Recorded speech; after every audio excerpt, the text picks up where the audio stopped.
ह्याच्यामध्ये तुम्हाला काय दिलेलं आहे, AM ची व्हॅल्यू काय दिलेली आहे 16. ओके, AM ची व्हॅल्यू दिलेली आहे 16.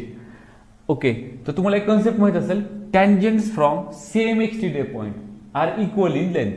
सो ए पासून ह्या सर्कलला आपण दोन टँजंट काढलेले आहेत, AM आणि AN. ओके, सो इथं काय असेल, AM 16 आहे म्हणजे AN पण काय असेल 16च. ओके, AM 16 आहे मग AN पण काय असेल 16च. ओके, त्यानंतर सिमिलरली इकडे एक नाव देतो आपण ह्याला P. ओके, इथे BP आणि BM काय असेल, BP आणि BM काय असेल इथं इक्वल, त्याला आपण पकडूयात X. सिमिलरली इथं CP आणि CN पण काय असेल इक्वल, CP आणि CN पण काय असेल इथं इक्वल, त्याला आपण Y पकडूयात. CP आणि CN पण काय असेल इथं इक्वल, त्याला आपण Y पकडूयात. ओके, त्यानंतर तुम्हाला काय करायचंय, semi perimeter of triangle ABC. Okay, आपण ABC ची पेरिमीटर काढायची आहे, त्याला हाफने डिवाइड करू, ते असेल सेमी पेरिमीटर.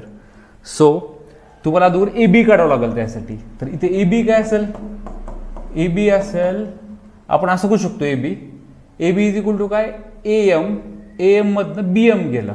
ओके, AB म्हणजे काय AM मधनं BM गेलं. तुम्हाला AM माहिती आहे 16, BM माहिती आहे X. सो AB काय आला 16 - X. सिमिलर वेळेमध्ये AC करूयात. AC म्हणजे काय AN मधनं आहे ना, AN मधनं CN काढून टाका. इथून इथपर्यंत AN आहे, त्यामध्ये CN काढून टाका. AN किती आहे 16, CN किती आहे Y. सो AC पण काढला आपण इथं.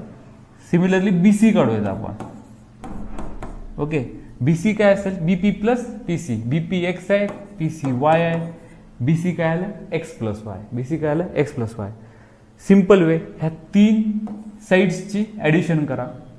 त्या तिन्ही साइडची ॲडिशन काय 16 - X 16 - Y plus X plus Y. हे असेल perimeter. So -X plus X cancel, -Y plus Y cancel. So perimeter आली 32. ओके, 32. पण आपल्याला काढायचं सेमी पेरिमीटर, ह्याच्या हाफ काय असेल 16.